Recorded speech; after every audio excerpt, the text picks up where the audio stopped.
My name is Barbara. And this is the story of the day my sister reminded me that wounds with family don't bleed red. They bleed memory. The envelope lay beneath my front door like it had been placed there with ceremony.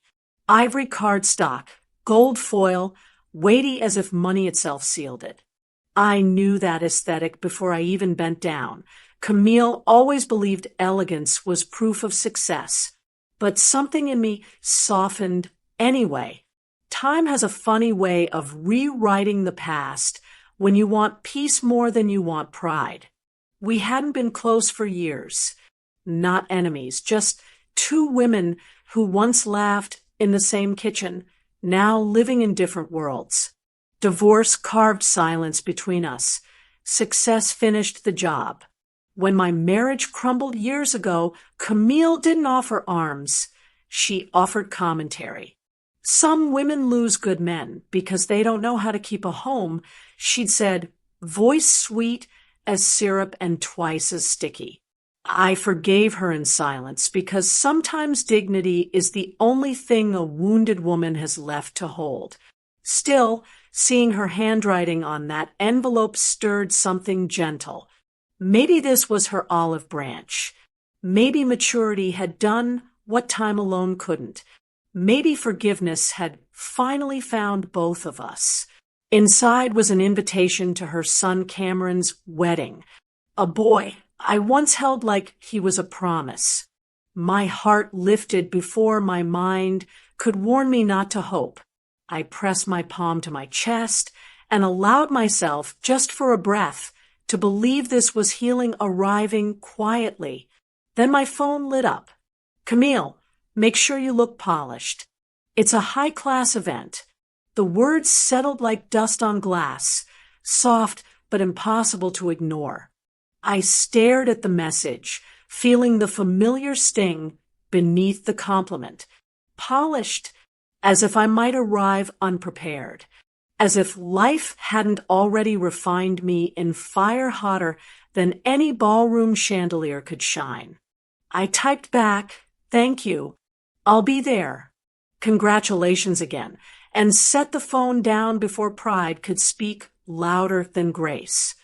I placed the invitation on my dining table and let my fingers rest on the gold border. There is a kind of ache that comes when someone extends a hand with velvet and glass at the same time.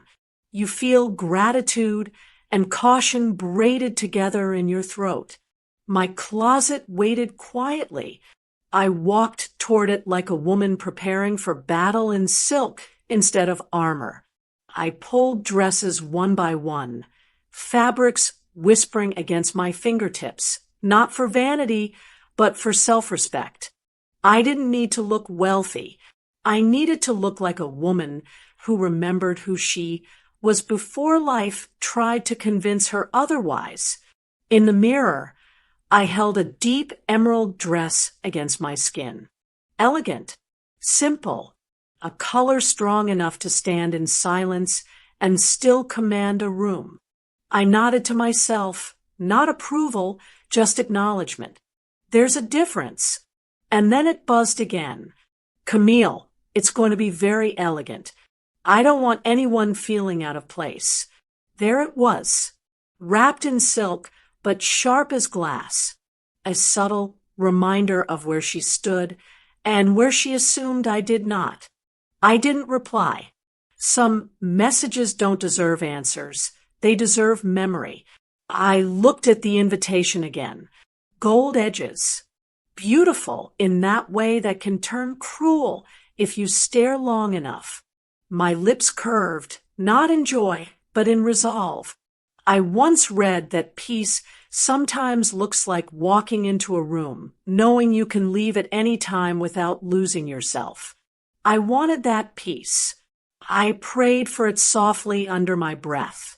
And before I folded the dress over my arm, I whispered to the quiet air, almost like a promise to myself, we're going.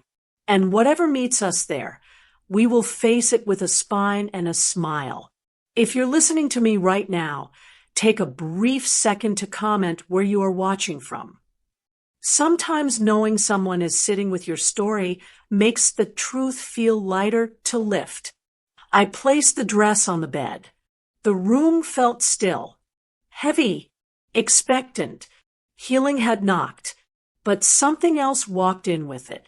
And though I didn't know it yet, I was stepping toward a truth that had been waiting years to breathe. Elegance has a sound, not the clinking of glass or the soft hum of a string quartet. No, real elegance carries a silence, a stillness designed to measure who belongs and who only hopes to. The ballroom doors opened before me like a stage curtain, and for a moment, I stood still, letting my eyes adjust to chandeliers dripping crystal like frozen tears, tables dressed in ivory linen, and faces sharpened by wealth and attention. Camille spotted me first. She floated across the marble with the grace of a woman who had practiced her entrance in mirrors since childhood. Barbara, she breathed, smile soft like petals, arms stiff like carved wood. Her perfume wrapped around me, expensive, floral, suffocating. Her embrace lasted 1 second longer than sincerity usually does. Warm smile, cold arms. I patted her back gently, not returning warmth, but not refusing it either. Grace is not a performance for me. It is a muscle I've trained through pain. Landon followed behind her, hands in pockets, shoulders too tight for celebration. Barbara, he greeted, voice steady but eyes restless. The kind of look men where when they know another truth is somewhere in the room and they're praying it stays quiet. I nodded politely, as if I didn't see the flicker of unease dart across his face like a shadow trying to outrun light. Before Camille could continue her performance, Cameron appeared, tall now, grown into a smile, and when his face lit up at the sight of me, the tension in my chest loosened just a little.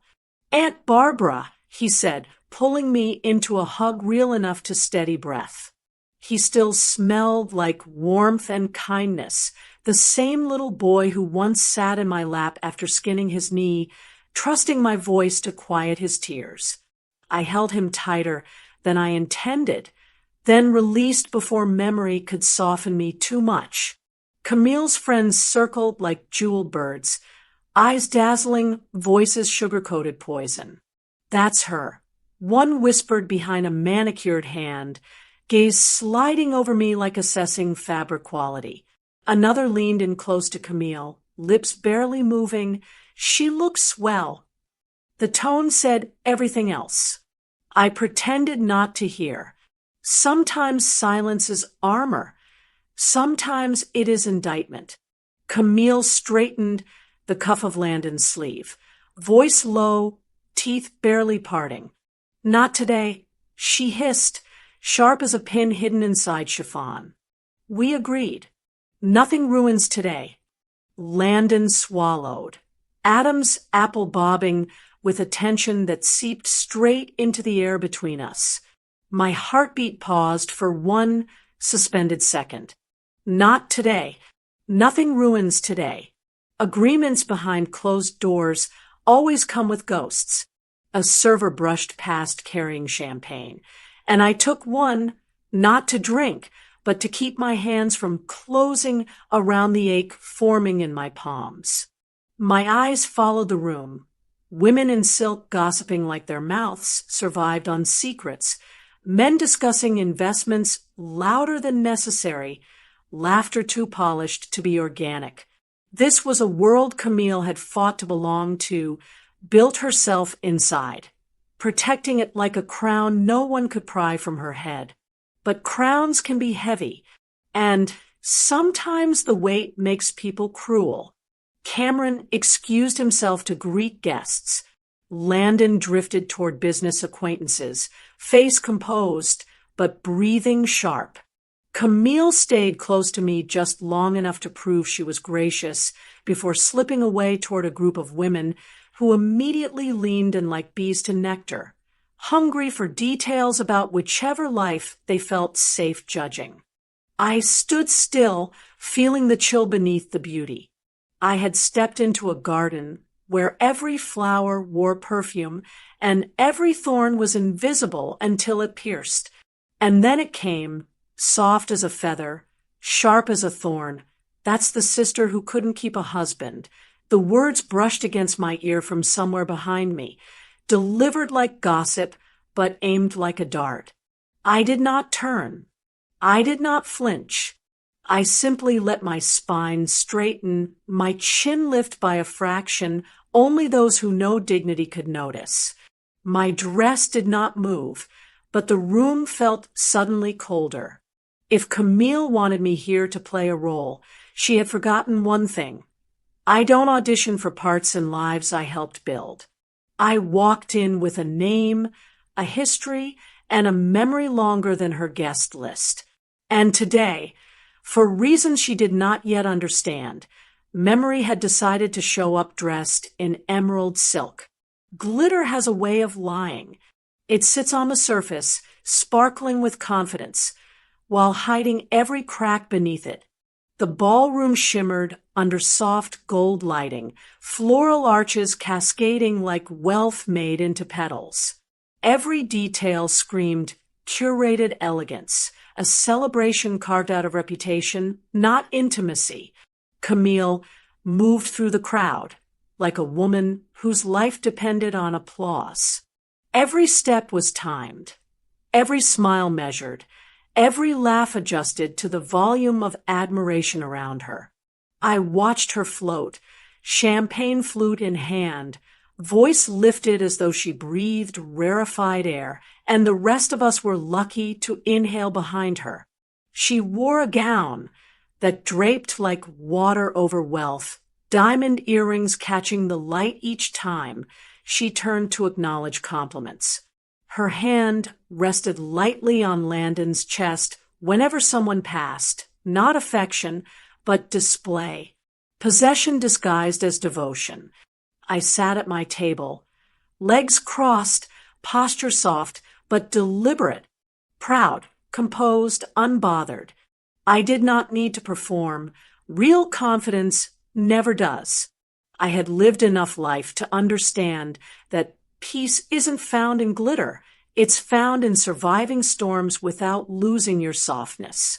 Cameron walked past, stopping briefly to squeeze my shoulder in a gesture that reminded me why I had once loved being in their lives. I smiled up at him, warmth blooming.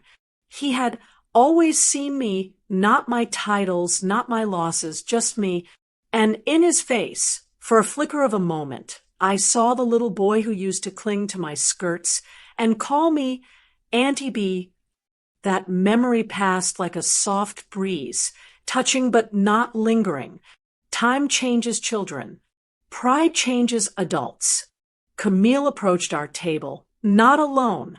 A trail of admirers followed, clinging to her laughter. She leaned down, air-kissing the woman seated beside me before letting her gaze land on me, like she had only just noticed I was there. "You're comfortable? Everything's fine," she asked, voice dripping cordiality, not care. The way she held her glass told me she was trying not to grip too tight. Control was her religion. And this room was her temple. "I'm perfectly fine," I answered calmly, meeting her eyes without a tremor. "It's a beautiful event." She nodded, eyes flicking over my dress, my posture, then drifting away as though searching for something lacking. If she found it, she didn't say. Camille's strength had always been her presentation, and her weakness the constant terror that someone might see beneath it. We stood there in a quiet, polite pause, not awkward, not warm, just space between two sisters who once shared secrets under blankets and now shared nothing but blood and memory. She looked away first. As she turned, a server approached with a tray. She accepted a flute, lifted her chin, and wove herself back into conversation circles where praise flowed like wine. I watched her laugh too brightly at a joke that wasn't funny, her fingers brushing Landon's arm each time another woman smiled at him too long. He returned each gesture with the obedience of a man who knew better than to disrupt her throne. I could have reached across that table and tapped her hand, reminded her that perfection is a fragile currency. One loss, one truth, and the entire thing collapses. But forgiveness was still blooming in me like a shy bud, not yet ready to close. Hope is expensive, and I was willing to pay a little longer. A woman at the next table leaned toward another, whispering behind a fan, eyes darting toward Camille's silhouette. "She really does have everything," she murmured, and I almost laughed, not because the statement was false, but because it was incomplete. People often confuse display for destiny. The music softened, a cue in the air. Staff coordinated like dancers, and the room instinctively shifted, attention gathering toward the center. Camille stepped forward again, her gown trailing behind her like a proclamation. And then she reached for the microphone. The sound of feedback kissed the air, guests quieting, champagne still mid-sip. Camille held the mic with both grace and hunger, a woman about to feed her ego its favorite meal, admiration disguised as gratitude. My breath stayed, even. My spine stayed straight, but a quiet hum began in the room, expectation, suspense, and something else I couldn't yet name, something waiting beneath all that glitter like truth trying to breathe. Camille lifted the microphone to her lips. The microphone in Camille's hand glittered like it knew secrets. She smiled, the kind of smile that makes strangers admire and sisters remember. "Thank you all for being here," she began, voice smooth as satin draped over a blade. The room leaned into her, hungry for her poise, her glow, her life polished into a spectacle. "Family is everything," she continued, raising her glass, eyes sweeping across the faces that worshipped her image. It was beautiful, in a way, the confidence, the elegance. It almost made you forget she once cried in my lap over a man who didn't call back, clutching my hand like I was the only anchor she had. Life changes people. Sometimes growth turns into distance, and distance hardens into performance. She thanked her husband, her in-laws, the groom and bride, told a story that made the room laugh softly, the delicate kind of laughter rich people practice. I smiled gently, hands folded in my lap, giving her that moment without jealousy, without resentment, because that's what love costs sometimes, clapping for someone else even if they never clapped for you.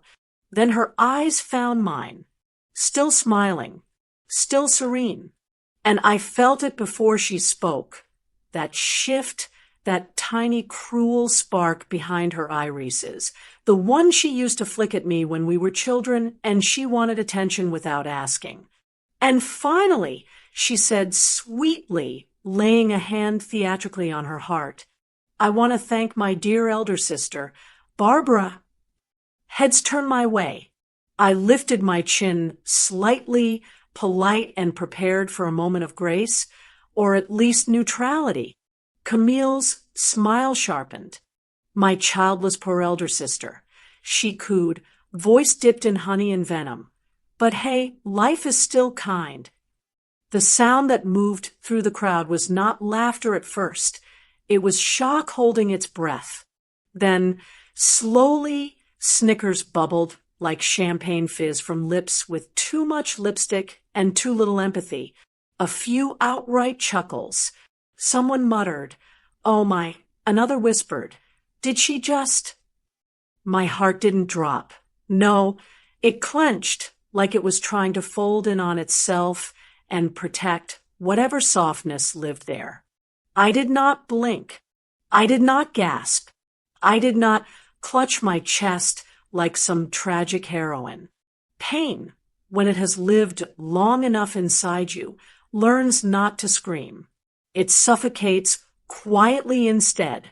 Camille held my gaze, smiling sweetly like she had handed me a compliment wrapped in silk. She turned away before she saw the exact second something inside me shifted, not shattered, no. Shattered suggests fragility. This was different. This was a freeze. A ceiling. A door inside me closed with quiet finality. I felt eyes crawl over me. Pity, shock, amusement, relief. It wasn't them. Women with pearls leaned closer to each other. One man shook his head slightly, as if embarrassed for me. A younger woman smirked, enjoying drama she didn't earn. I smoothed the hem of my dress, kept my spine straight, hands steady. My face was calm, not because I wasn't hurt, but because hurt has dignity too. Because I refused to bleed where people clap. I stood, slowly, gracefully, not a twitch out of place. Chairs creaked as heads turned. No flinching, no trembling lip, just posture and poise, and a heartbeat that felt like stone against rib. Cameron's expression faltered. Guilt flashing, confusion following, but he stayed seated, torn between loyalty and shame. Landon looked away entirely, jaw tight, eyes fixed on his glass. Camille didn't look at me again. Of course she didn't. Cowards rarely hold eye contact after striking. I walked, not hurried, not dramatic, just steady steps across marble floors that carried echoes like swallowed screams. A server tried to move aside too quickly, nearly fumbling his tray. My hand gently steadied the bottom before I passed. Even humiliation couldn't take my grace. The air outside the ballroom tasted different, colder, cleaner, like truth lived there waiting for a witness. Inside that hall, applause rose again for something Camille said next, but the sound faded behind me like a memory losing its power. My heels clicked against the hallway, each step peeling another layer of shock away, leaving anger underneath, slow, brewing, dignified anger. Not rage. No, rage is loud. This was quiet steel being forged in the dark. When I reached the far door and pushed it open, I didn't look back. She had thrown a knife at me wrapped in silk. I caught it with my bare hand, and I walked away before she saw me bleed. The night air outside the ballroom clung to my skin, soft and cool, as if the world itself was trying to soothe a wound too fresh to touch. I found a bench near the entrance, away from voices and eyes and polite cruelty, dressed in couture. I sat slowly, spine straight, breath shallow, every inhale dragging against the bruise forming inside my chest. Humiliation is not loud. It hums beneath the skin, aching in places you don't know how to bandage. My fingers moved before my mind caught up, reaching into my purse, searching for something, steadiness, distraction, proof I still existed outside that room. I unlocked my phone, screen glowing in the dim corridor, like truth rising in the shadows. That's when I saw them. Unread messages, stacked like unspoken prayers. Vivian, I kept my promise, Camille didn't. Vivian, just one photo. One update. Vivian, please Barbara. 3 months old. 6 months old. One from last year. I stared at the words, a pulse beginning behind my temples. Vivian's voice echoed from the past, gentle, trembling, tired but hopeful. She had never asked for much. Not custody. Not chaos. Just the right to exist in the life she once carried inside her. I swallowed, memory tightening around my throat. It had been years ago, The night Camille sat across from me at my kitchen table, eyes swollen, hands twisting in her lap after her loss. She had been fragile then, raw with grief and fear, desperate to be whole again. When she told me about Vivian, about the agreement, the arrangement, the new beginning, I didn't judge. I simply held her hand and reminded her that love must never bury truth. A week later, when she called joyful, breathless, saying, "He's here. He's ours," I congratulated her. I whispered blessings over Cameron before I ever held him. I protected her secret like a vault protects inheritance. But when I told her gently, months later, "One day you must tell Landon, and Cameron deserves to know his mother," Camille's smile hardened into stone. She had looked at me across her marble kitchen, chin lifted, voice iced and sharp. "You couldn't keep your own husband. Don't advise me about mine." It stung then. It scars now. That same tone returned tonight, dressed as a joke, wrapped in silk, delivered under chandeliers. Childless, poor elder sister. I had swallowed it once. Tonight, I choked on it. I scrolled slowly, eyes absorbing each message Vivian sent, every plea ignored. My hand trembled, not with rage, but with something deeper, something older. Loyalty bruises the soul when it's one-sided, and I had carried her secret like a shield, believing family deserved protection even when they didn't ask, gently. But she didn't protect me. She cut me where she knew I bled. A dull ache crawled up my chest, heat filling my ribs. I exhaled shakily, jaw tightening against tears that threatened but did not fall. I had promised myself long ago that I would never break in front of people who wanted to see cracks. Tonight, I kept that vow. But here, alone in this quiet hall, my heart throbbed like a bruise pressed too hard. I wiped the corner of my eye once. One tear, nothing more. Not surrender, just release. I protected you for years. I whispered into the stillness, voice trembling, breath uneven. "Why did you do this?" No one answered. Silence can be cruel like that. It only ever echoes your truth back to you. My thumb hovered over Vivian's contact. Logic said breathe first. Wait. Think. But pain is quicker than thought. Pain moves like instinct. My pulse hammered. The humiliation was still fresh, but underneath it lived something sharper, betrayal layered in velvet, insult sharpened by memory. I didn't plan revenge. I didn't even seek it. I just dialed. The phone rang once, twice, then a breath answered on the other end, soft, unsure, hopeful. And in that moment, before a single word passed, something shifted inside me. Not anger, not triumph, just a decision forged from hurt, dignity, and a truth that deserved to breathe. The phone vibrated softly in my palm before the call connected, the glow of the screen lighting my fingers like a confession caught in the dark. I didn't rehearse what to say. Pain doesn't script itself. It just breathes, raw and unfiltered. When Vivian answered, her breath carried through the line before her voice did, shaky, startled, full of a hope that tasted like desperation. "Hello," she whispered, as if afraid the world might hear her longing. My throat tightened. There was a moment, just one, where I almost hung up, where I felt the weight of what calling her meant. How lines once drawn gently could become blades if pulled too fast. But humiliation shifts something sacred inside you. It steals caution and leaves honesty behind, trembling but fierce. My voice came out steady but trembling under the surface, as if strength and hurt were fighting over every syllable.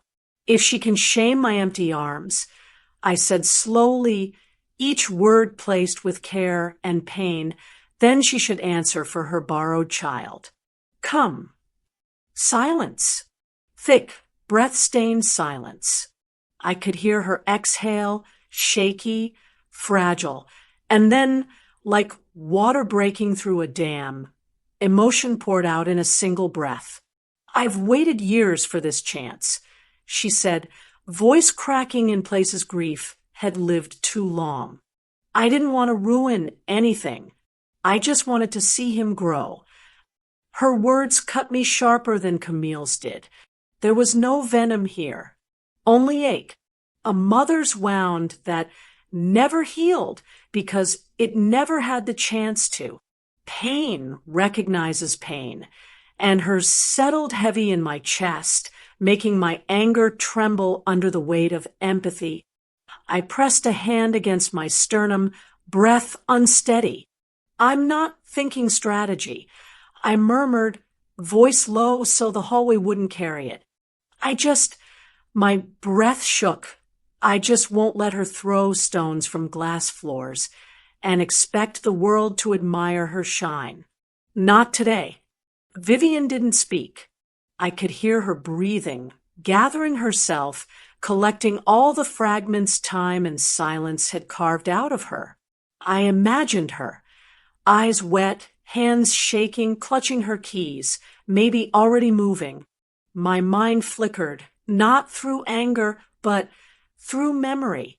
The day Camille first held Cameron, the way she cried, shaking with gratitude and fear, clinging to motherhood like it was oxygen. I remember brushing her hair back, whispering, just tell the truth one day. Secrets rot love. She ignored me, and tonight she weaponized the very wound life gave me.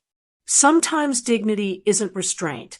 Sometimes it's remembering who you are when someone tries to make you small. Vivian inhaled again, steadier this time. Tell me where, she whispered, not pleading, not desperate, ready. I closed my eyes and let the moment land inside me. Grand Regency Hotel, I said softly, ballroom entrance. Just walk in. Another breath from her, but this one held something new, resolve born from years of silence. I'm close, she said. The line went dead, but the weight of her voice stayed with me, settling in my bones. I stared at my phone screen, pulse fluttering, grief and fury tangled so tightly I could barely tell them apart. I wasn't plotting vengeance, not truly. I was reacting from a wound struck in public, a wound Camille believed made her taller. I placed my phone in my lap, palms flat beside me, grounding myself against the cool stone bench. I wasn't shaking anymore. Pain had settled into a calmer place, quiet and certain, the kind of certainty that doesn't ask for permission to exist. Somewhere inside, guilt stirred gently, as if reminding me that love and loyalty were not gone, just tested.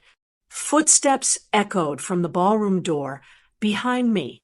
Laughter floated through, muffled and distant, like joy happening in another lifetime. And for a brief second, I wondered if tomorrow I'd wish I'd chosen silence again. If regret might one day sit beside me the way humiliation sat now. But right now, Camille's words still rang in my bones. Childless, poor elder sister, and dignity moved before doubt could. I exhaled slowly, spine straightening. Choices shape moments. Moments shape lives. Tonight, hurt had chosen for me. The doors opened again, voices tumbling out like champagne bubbles. And somewhere outside those walls, a mother was coming. I stood outside that ballroom door a moment longer, letting the last sting settle into something steadier, quieter. Pain had flared like fire when Camille struck, but now it cooled into iron, a stillness forged from dignity, not spite. I smoothed my dress, lifted my chin, and walked back in. Silk whispers against marble when a woman walks with purpose. Heads turned, not dramatically, not in gasps, just small glances, curious ones, subtle ones, the way people watch when they sense something has shifted but can't name it yet. I wasn't the same woman who stepped outside moments ago. I had left part of that softness in the hallway. I walked back, wearing control like a second skin. Camille saw me first. She paused mid-laugh. A delicate hand pressed to her chest as though her joy had been interrupted by memory. When our eyes met, she smiled, that infuriating, polished, triumphant smile. The one that said she believed she had set the stage, delivered the line, and secured applause. She thought I came back humbled. She had no idea I came back whole. Her gaze flickered down my dress, over my face, searching for cracks. But I gave her none. Not a tremor, not a tear. She swallowed lightly. Pride often confuses composure for defeat. Landon stood near her, posture stiff, fingers tightening around the glass. He held.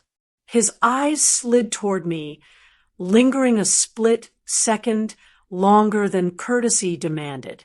There was something in his look, a flicker of knowing or maybe warning, as if he sensed something hidden shifting beneath the surface, a truth restless in the air. Some men can smell storms before clouds gather. I gave him nothing too, just a graceful nod. Indifference is sometimes the loudest language. Cameron appeared moments later, face brightening like sunlight breaking through cloud. "Aunt Barbara," he said, softly but with warmth as he stepped toward me. His smile wasn't forced or confused or heavy. It was untouched by adult games, pure in its simplicity. He saw me, not the humiliation, not the cold glances, just me. His hand brushed my arm, gentle reassurance without knowing why I needed it. It steadied something inside me. "I'm glad you're here," he murmured. I touched his hand briefly, an unspoken thank you passing between us. Innocence doesn't know how much comfort it gives just by existing. For a moment, I wish time could freeze right here, in kindness, in love untouched by secrets. But truth was already moving, and time had chosen not to pause for sentiment. I drifted to my seat, posture still, expression serene. Surrounding tables whispered again, soft breaths of gossip dressed as curiosity. Elegance often hides cruelty. Tonight, cruelty hid behind elegance. Camille returned to her circle of admirers, voice bright again, hand gesturing gracefully. But every so often, her eyes darted to me, small, controlled glances. She was watching. She just didn't know why. Landon leaned in to whisper something to her. I didn't hear the words, but I saw the way Camille stiffened, her smile flickering, her hand tightening around his wrist before she let go. There it was, the crack beneath perfection, tiny but undeniable. I folded my hands in my lap, breathing slow. I did not gloat. I did not anticipate. I simply existed, a quiet storm in silk. Then, under the table, without looking up, I unlocked my phone. The ballroom's orchestra swelled, violins lifting the air, like silk curtains shifting in wind. Light caught crystals, guests clinked glasses. Laughter returned to its polished rhythm. I typed one message. "Barbara, Gate B, walk in through the main lobby." I hit send without hesitation, screen dimming back into quiet darkness. My face never changed. The night continued its performance around me, blissfully unaware that truth had begun walking toward it on soft, determined feet. And in that ballroom built for beauty and illusion, only one thing mattered now. Every perfect room eventually meets the truth it was designed to avoid. There are moments when the world doesn't fall apart loudly. It shifts quietly in the space between breaths. The ballroom continued its polite hum of laughter and champagne flutes, chandeliers dripping light like liquid gold. But beneath all that glitter, something unseen began to coil, tightening, preparing to break the surface. The double doors at the far end of the room opened without announcement. No music stopped, no spotlight turned, no head swiveled at first. She simply entered, a woman dressed in simplicity, not glamour. Soft blouse, gentle shoes, hair pulled back like someone who didn't come to be seen, just to witness. But pain carries a scent, and grief leaves a shadow. Some presences are quiet, but impossible to ignore once you see them. Vivian stepped inside with fragile strength, not timid, but deliberate, each footfall careful, as if she was walking through memory instead of marble. My breath caught, without my permission. That was the thing about this moment. Even I didn't fully know how it would feel until it arrived. Hurt had made the call, but seeing her now, the reality of what I'd done tightened in my chest. Not regret yet, just consequence settling itself into a seat beside my heart. Camille turned at that same moment.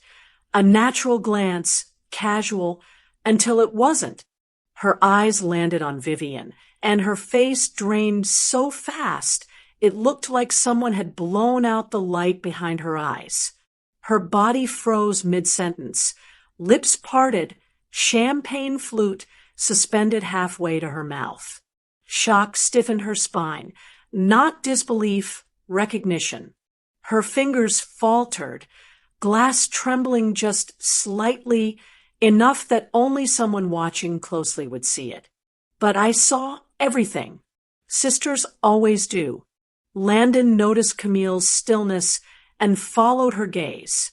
When he saw Vivian, his jaw tightened, throat moving as if swallowing a wave of questions he didn't yet know how to voice. His hand slowly lowered from Camille's waist, fingers curling inward like they were bracing for impact. Guests sensed the shift, though they didn't know why. Heads lifted subtly. Conversations faltered mid-laugh. A ripple, soft, almost imperceptible, moved through the room. Humans recognize tension the same way animals sense storms. Instinct first, understanding later. Vivian's eyes scanned the crowd, not searching with entitlement, but with hesitation and hope woven together, fragile threads trying not to snap. When her gaze found me, it didn't accuse or praise.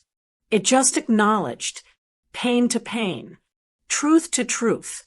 Then her eyes moved again and landed on Camille. Distance shrank, years compressed, secrets thickened the air until breathing felt like swallowing glass. Camille tried to move toward Landon, but her feet misstepped. A woman beside her whispered, "Are you all right?" Camille didn't answer. She couldn't. Shame doesn't use words. It uses silence and shaking hands. I sat still, my hands folded neatly, expression unreadable, not triumphant, not cruel, just steady, because hurt may guide the hand, but dignity carries the consequence. Vivian finally shifted her weight, taking one step forward. The softest tremor ran through her fingers. Her breathing was audible now to anyone close enough to hear, not from fear, but from release that had been trapped too long beneath duty. Cameron, across the room laughing with a friend, hadn't noticed anything yet. The innocence in his smile glowed painfully bright. If time had mercy, it would freeze him there forever, untouched by truth, untouched by adult sins. But time is rarely merciful, and secrets don't wait politely to be revealed. Vivian's lips parted. Her voice was barely more than breath, yet it cut through the hum like a blade dipped in history. Cameron? The name didn't echo. It didn't need to. It settled into the room heavy and undeniable, a quiet beginning to a truth that had been waiting years to speak for itself. And in that single whisper, the world tilted, just enough for everyone to feel it, even if they didn't yet understand why. Cameron's laughter stilled midair, like sound had suddenly forgotten how to move. His head turned, slow and instinctive, the way a person turns towards something their spirit recognizes before their mind understands why. His brows lifted first, surprise, confusion, something quiet and ancient flickering behind his eyes. Recognition doesn't always come from memory. Sometimes it comes from blood calling across a room, filled with strangers pretending to be witnesses. Vivian's voice still hung there, delicate and trembling, yet sharp enough to slice open a space that had been sealed shut for years. And in that suspended moment, the ballroom lost its glitter. It became small, suffocating, like the world had shrunk to the distance between a mother and a child she never got to raise. I did not move. My hands stayed folded, my posture calm. Not proud. Pride had no place here. Hurt sat with me, instead, not blazing, not loud, just a quiet ache housed beneath the ribs. I hadn't imagined humiliation would lead me to this doorway, where pain and truth touched hands, where grace and impulsiveness stood shoulder to shoulder. Some doors open by choice. Some open because pain leans on them too hard. Camille's face cracked. Not dramatically, no tears yet, no trembling lip. The break began small, right behind her eyes, where panic first crawls in. Her smile collapsed in on itself. Color drained from her cheeks. A pearl earring quivered against her hair as she shook her head once, tiny, involuntary, desperate. She looked like a woman watching her reflection shatter in real time, powerless to glue the pieces before someone else saw the truth behind the glass. One of her friends whispered, "Who is that?" Another, "Is something wrong?" The kind of whispers people use when they smell scandal, but don't yet know where to bite. Landon didn't blink. He stared at Vivian with the stillness of a man who had just felt the ground tilt beneath him. Betrayal doesn't always feel like anger first. Sometimes it arrives as disbelief, heavy and sharp, sitting on the chest like a weight someone forgot to remove. Cameron took one hesitant step forward. Confusion deepened across his face. Not fear, something else. A tug, a question without words. He opened his mouth like he might speak, then closed it again, jaw tightening as though instinct argued with logic and didn't know which to obey. Vivian looked at him the way a starving person looks at bread they are forbidden to touch, longing and restraint woven together, trembling under the pressure of love never given space to exist. Her eyes glistened, not with threat but with ache. She did not rush toward him. She did not claim him with greedy hands. She stood where she was, as if any step might break her. A sharp inhale escaped Camille's throat, barely audible, but heavy enough to slice through the silence. Landon turned toward her, then, slow, sharp, searching. His voice didn't come. His questions lived in his eyes. She blinked rapidly, mouth opening and closing, panic clawing inside her.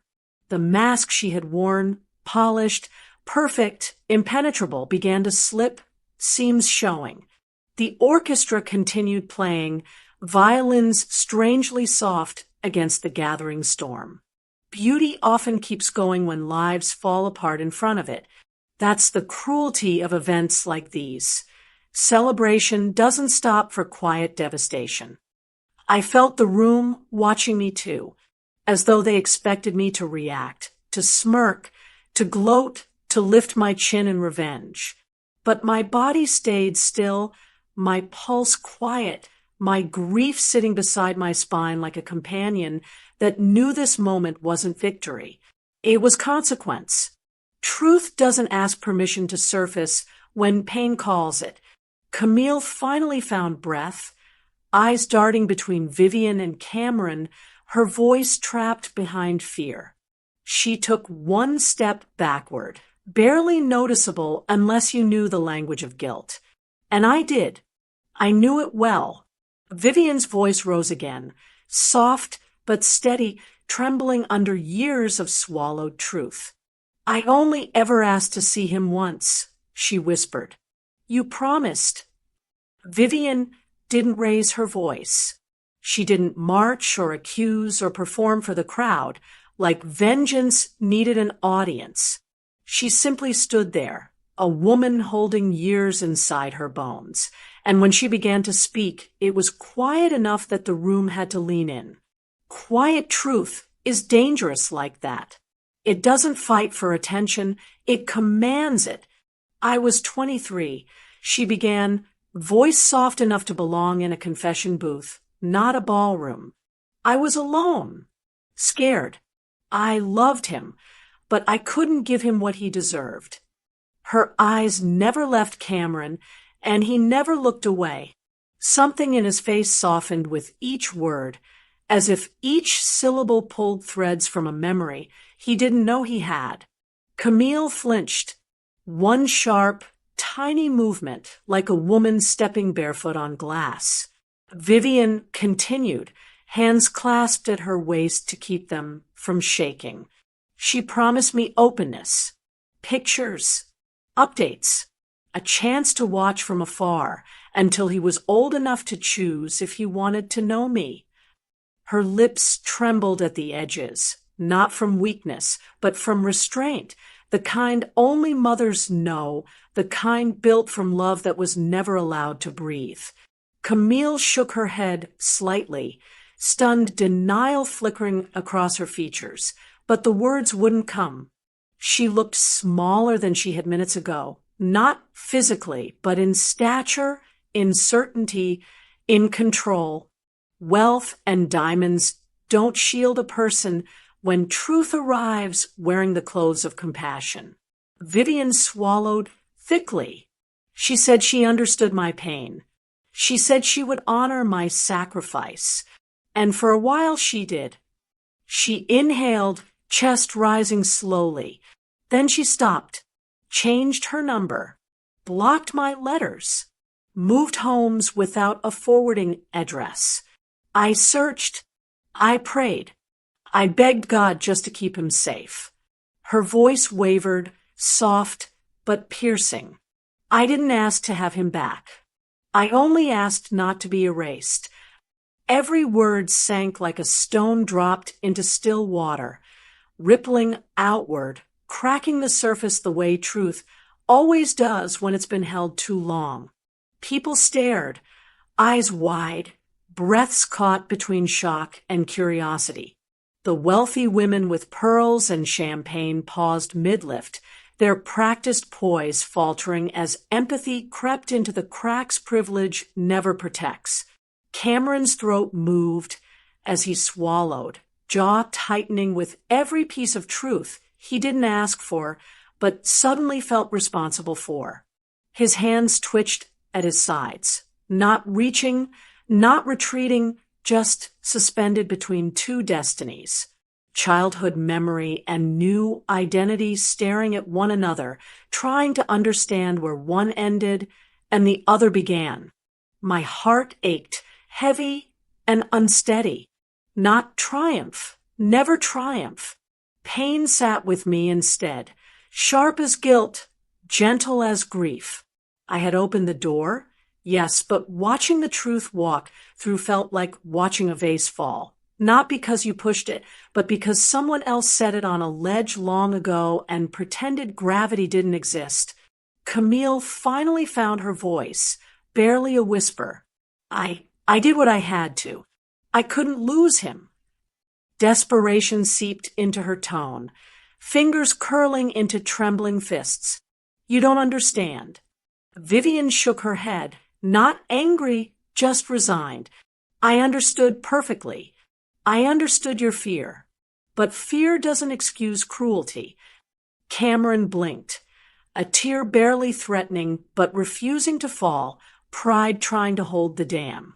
His voice came quiet, shaky, as if he was bracing against the floor shifting beneath him.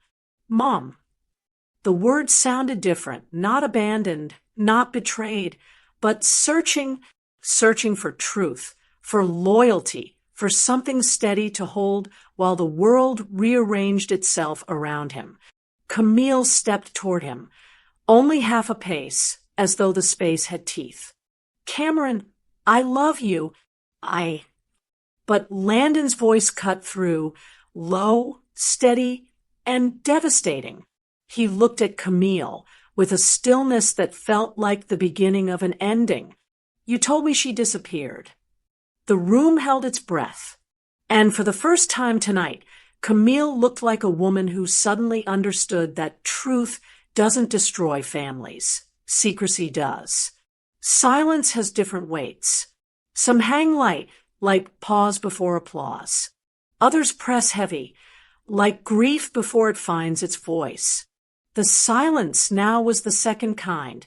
It held breath and memory and years of things unsaid. Vivian didn't rush to fill it. She simply drew in a trembling breath, steadying herself with a courage that looked nothing like pride and everything like truth. When he was born, she began, voice thin but certain, he had a small birthmark under his left ribs, shaped almost like a crescent. Her gaze moved to Cameron, soft and aching. It used to turn pink when he cried. A tear slipped onto her cheek, fragile as a raindrop. I used to hold him like this, she mimed, cradling, and whisper the same prayer over him every night. Lord, carry him when I can't. Cameron's hand moved without thought, fingers pressing gently beneath the edge of his suit jacket, right where she described. His eyes widened, not dramatic, not cinematic, but real. The kind of realization that doesn't burst, it sinks. Vivian's lips quivered, and when he fussed, I sang to him, little star, little light, sleep in grace, sleep in might. My grandmother made the tune. He always quieted. Always. A single piano note from the orchestra drifted across the room, like the world itself paused to listen. Cameron's shoulders lifted, breath catching, a small, strangled sound forming in his chest. He touched the spot again, fingertips shaking now. A soft gasp left him. His face didn't shatter.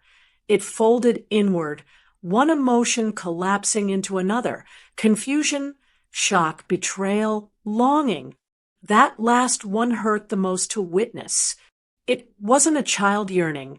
It was a grown man suddenly standing barefoot inside the oldest kind of loneliness, not knowing whose love built him. Camille stepped forward quickly, panic sharpening her voice until it scraped. Cam, sweetheart, I can explain. He flinched backward. Not dramatic, just one step, but the space widened like a canyon. His jaw clenched, breath shallow. You told me she didn't want me. The words were quiet but carved from bone. Camille's eyes glistened, mascara trembling. I just wanted a family. I wanted you to feel safe. I lost so much before you. Her voice cracked, cracking her face with it, but guilt sat heavier than grief tonight. Vivian shook her head slowly. I never asked you to give him back. I asked you not to erase me.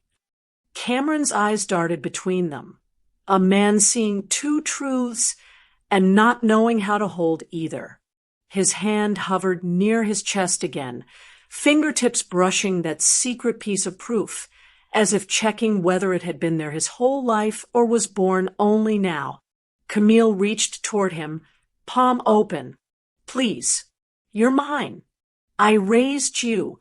I would die for you. Her desperation filled the air, thick and pleading. This was not a villain begging mercy. This was a woman cornered by her choices, trying to claw her way back into a reality where her love alone absolved her. Cameron didn't touch her hand. I don't know what to feel, he whispered, voice breaking on the last word.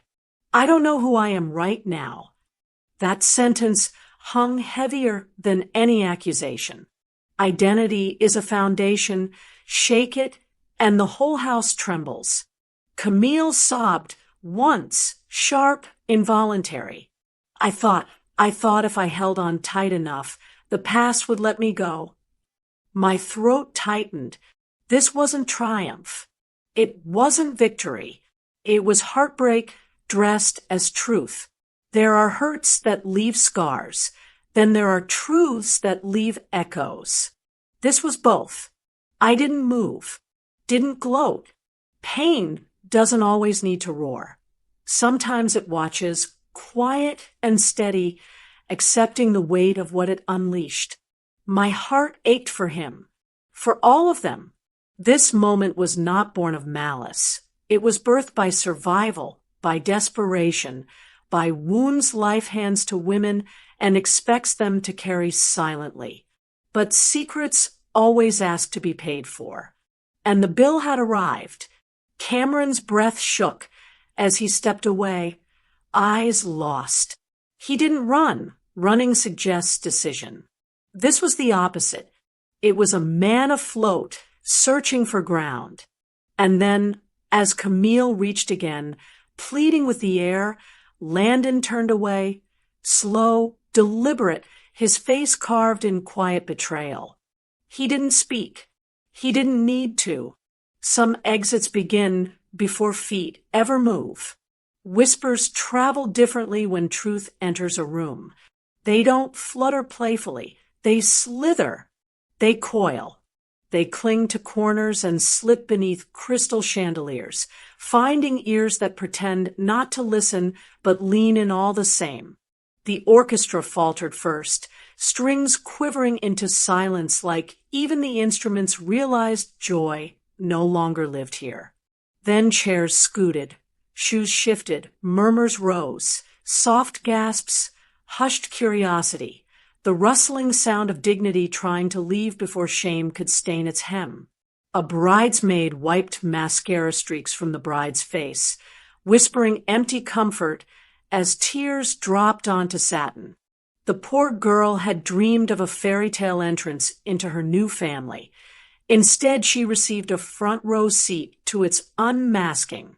Reality does not ask permission to disturb a fantasy. It simply arrives. Cameron tried to speak, but breath caught in his throat like grief, refusing to move. He pressed his hand to his chest again, fingertips searching for certainty beneath fabric. I need a minute, he whispered, voice unspooling. His eyes were glassy, not childish tears, but adult pain, the kind that breaks from the inside out. He didn't storm out. He walked slowly, like a man holding pieces that might crumble if he moved too fast. Every step carved silence around him. Guests parted quietly, sympathy and curiosity tangled in their stares. A friend reached out to stop him. He gently brushed the hand away without looking back. Camille watched him go, panic hollowing her features. her breath trembling like she was trying to inhale a world suddenly too heavy. She took a step as though to follow, then stopped. Fear rooted her, not just of losing him, but of facing the mirror truth had shoved in front of her. Landon didn't chase after Cameron either. His stillness was sharper. His betrayal wasn't wild. It was contained, cold, heavy with clarity. He simply exhaled, jaw tightening as though holding back words sharp enough to draw blood. Then, without ceremony, without rage, without even looking at Camille again, he turned and walked away. There was no slam of doors, no dramatic exit, just quiet footsteps and a man choosing distance over collapse. That silence was louder than shouting ever could be. Camille reached toward him. Reflex, instinct, desperation, but her hand froze midair. He didn't turn. He didn't pause. He didn't even stiffen. He left the room the way trust leaves a marriage, quietly, after dying long before the door ever opens.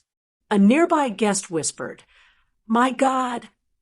Another clutched her pearls, perhaps realizing wealth has never been a shield against truth, only a mirror reflecting it. I stayed seated, not because I was unaffected, but because standing might have exposed how heavy this moment truly felt. I didn't come here for destruction. I came here for dignity, but pain doesn't always calculate impact. Sometimes it spills where it was never meant to fall. And here, in this glittering room, grief and truth met on the marble floor, and no one knew how to sweep it up. Vivian stood still near the entrance, tears tracking like confession down her cheeks. Not triumphant, not vindicated, just grieving the years she lost and the love she was denied. She wiped her face once, as though permission to exist was still something she needed to earn. A woman near Camille whispered sharply, "Say something." But Camille couldn't. Her lips quivered, her body trembled beneath silk and diamonds, and every breath sounded like it scraped raw against her ribs. Guests slipped out in pairs, not running, but moving quickly, eager to escape before truth reached their tables too. Shame spreads like smoke. No one wants to inhale it if they can help it. The room emptied until it felt echoing and hollow, like the shell of a dream someone woke up from too fast. Camille finally turned her face toward me, not regal now, not composed. Fragile, cornered, eyes swollen, mascara trembling. Her shoulders collapsed beneath the weight of everything she had built on secrecy and ambition and fear. She walked toward me slowly, each step heavy, each inhale shuddering. When she reached my table, she didn't stand with her usual posture. She leaned in, voice raw, breath broken, not loud enough for the room, but sharp enough to pierce the space between us. "You ruined my life," she whispered, and the truth sat between us like a mirror, showing us both the version of ourselves we didn't want to see. Silence had settled over the ballroom like dust over forgotten furniture. The music was gone, the laughter dead, the chairs still as confession booths waiting for truth to kneel. Chandeliers still glittered, casting light over a world that only moments ago pretended perfection. Now it only reflected ruin. The doors had closed behind the last of the guests, leaving nothing but fallen napkins, scattered petals, and a kind of emptiness reserved for aftershocks.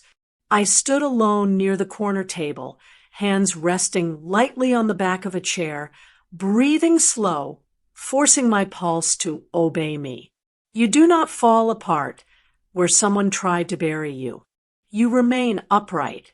You remain whole. Footsteps echoed, uneven, faltering. Camille. She approached, not as the queen she'd presented all night, but as a woman stripped bare by truth. Her gown, once regal, now clung to her like apology, her makeup smudged into grief's fingerprints. Her eyes were swollen, shoulders slumped, dignity dripping from her the way wealth never could. She stopped a few feet away from me, breath breaking in little jolts. For a moment she didn't speak. She just stared at me, at herself reflected in my calmness, at the choices that led her here. "You," she whispered, voice shredded. "You could have protected me." I didn't move. My voice came low, steady, not cruel, just honest, the way ice is honest when it forms over a lake. "I did.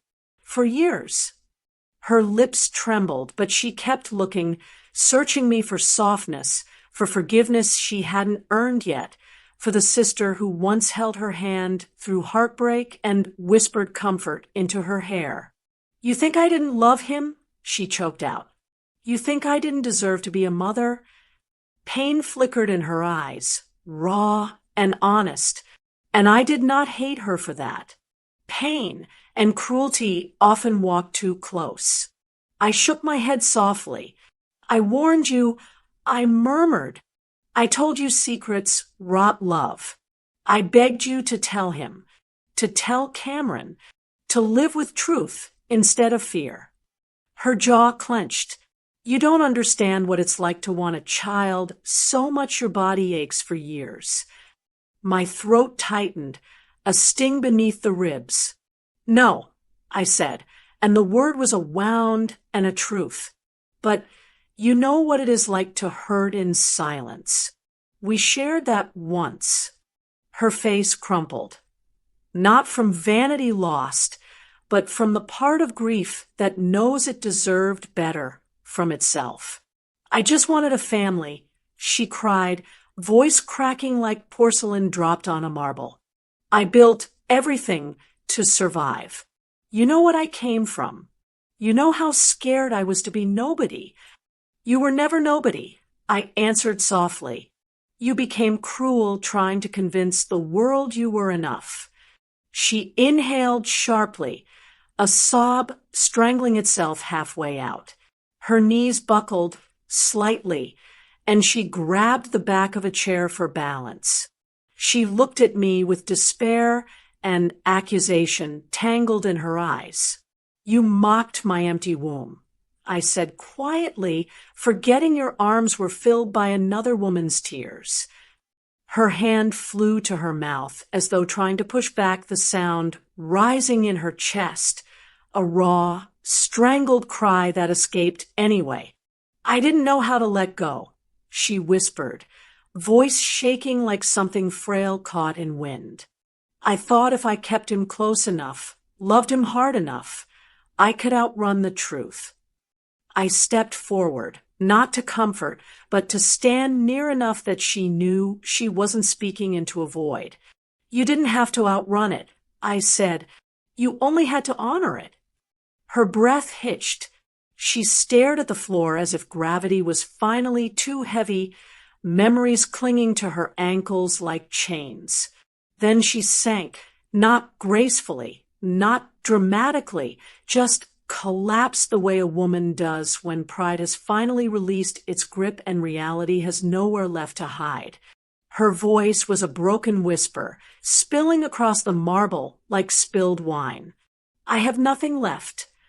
And in that moment, watching my sister crumble at the feet of her own choices, I did not feel victory, just the quiet weight of truth, heavy as love, heavy as regret.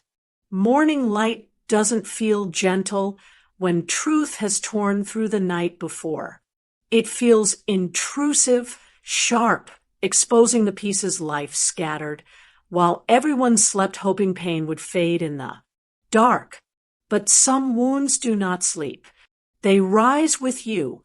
They breathe with you. They ask who you are now that the mask is gone. By dawn, the wedding venue sat as if nothing happened, tables cleared, floors polished, roses still fragrant. But lives don't reset like ballrooms. Some echoes stay behind. Some truths wait in corners until the world is quiet before they whisper again. Landon moved out quietly. No suitcases drama, no slammed doors. Just boxes lifted into the trunk of a silver sedan, one by one, like dignity being packed away. He didn't look back at the house when he closed the trunk. He didn't need to. Some endings don't need witnesses. They announce themselves in silence. Cameron hadn't gone home at all. Word reached me before the coffee finished brewing. He checked into a hotel alone.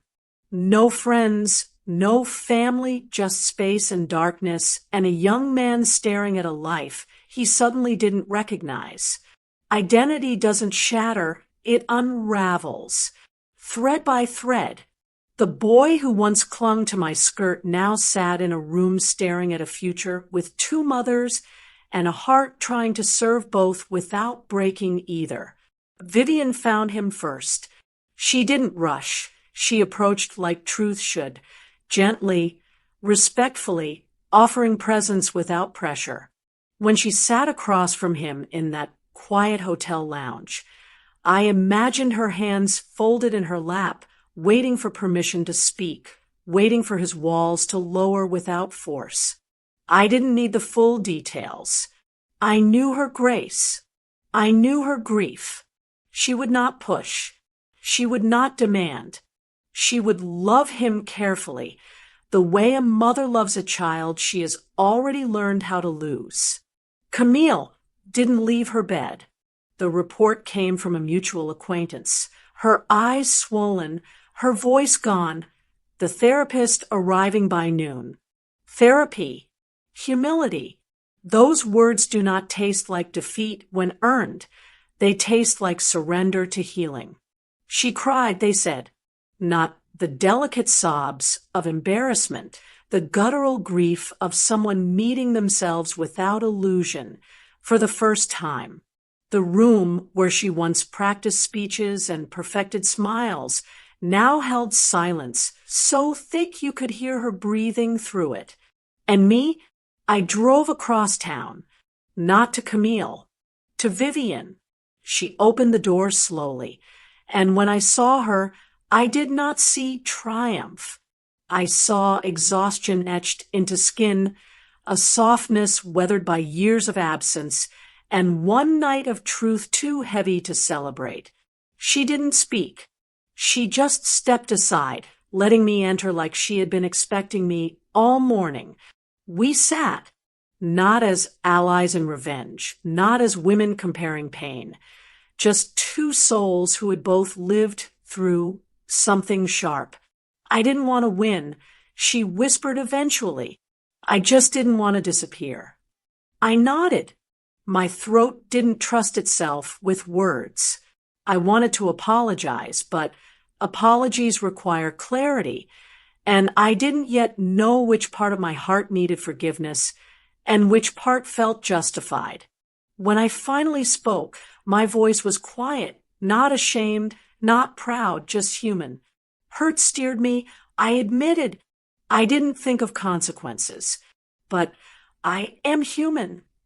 Vivian touched my hand softly, not in gratitude, not in blame, just acknowledgement.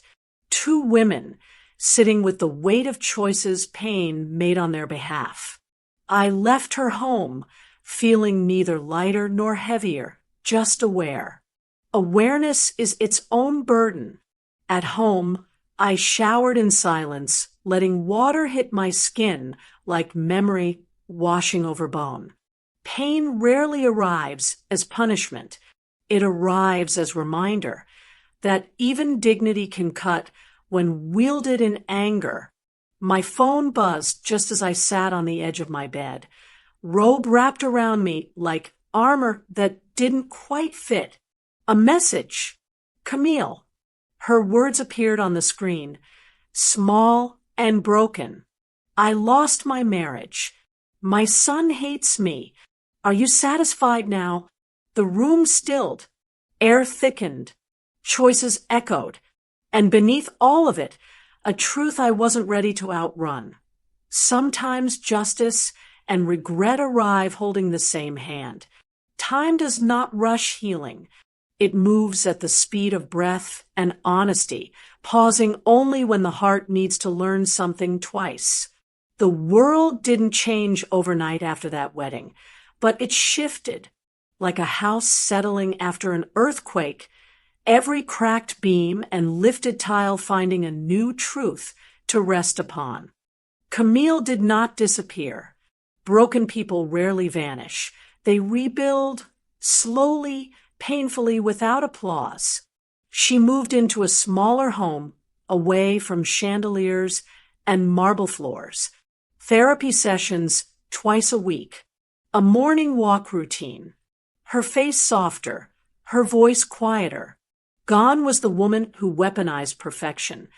In her place stood a woman learning humility one tear at a time. Sometimes I saw her from afar, at the store, in the park, at church. She walked differently now, like someone who finally understood that grace isn't something you show the world. It's something you earn inside yourself first. We didn't speak often. Space was needed, not punishment, not exile, just room for both of us to breathe without bleeding on each other. Landon didn't return. Trust leaves quietly and rarely retraces its steps. He rebuilt elsewhere, quietly, respectfully, his dignity intact. No public shaming, no bitterness, just separation, like a chapter turned gently instead of ripped out. Cameron walked a heavier road. Identity is not rebuilt quickly. He did not run toward Vivian with childlike excitement. He approached her slowly, like a man making peace with a truth bigger than his childhood. Lunches in quiet cafes, walks in gardens, silences that weren't awkward, they were sacred. Sometimes he sat across from her, without speaking, and she didn't fill the silence. She let him breathe in his own time. That is how love reintroduces itself, softly, without demand. But he never abandoned Camille. He visited her, too. Some days they talked. Some days they cried. Some days they sat in silence while grief rewrote their language. Secrets may have birthed his confusion, but love raised him. And love, real love, does not dissolve under truth. It learns to stretch around it. Vivian healed quietly. She did not boast, did not parade her access, did not claim victory. She carried gratitude like a fragile bowl, careful, humble, aware that love returned by grace still needs time to trust its place. And some afternoons when Cameron hugged her goodbye, she closed her door and cried, joy and grief tangled together, one honoring the other. And me, I found stillness again, not triumph. Truth is not a trophy. Hurt guided my choice that night. Dignity dressed it, but grief drove it. I have learned to hold both facts in my hands without flinching. There are actions we take not because they are righteous, but because we are human, bruised, breathing, trying not to drown under disrespect. I sit by my window some evenings, tea warm between my palms, and replay it all, not to regret it, not entirely, but to understand it. Life did not break because truth arrived. Life broke because secrecy did. I did not destroy her family. I reminded life to keep its balance. And sometimes balance looks like pain wearing honesty's face. Would I do it differently now? Perhaps. Perhaps not. Pain rarely negotiates. It protects. But healing teaches what hurt does not, that silence can comfort or wound, and choosing which role it plays is a responsibility, not a shield. Respect is not inherited. It is earned. And that day, respect walked into the room, even if pain had to escort it. I no longer carry anger. I carry awareness. Dignity returned to me quietly, not as applause, but as peace, a gentle settling in my chest that reminded me I do not need to roar to be heard. I only need to know when to stand and when to walk away. I watch Camille from across rooms sometimes. We nod. We breathe. We survive. Healing is not dramatic. It is repetitive, quiet, stubborn. And in the softest parts of night, when memory presses against me, I repeat truth to myself, not as justification, but as clarity.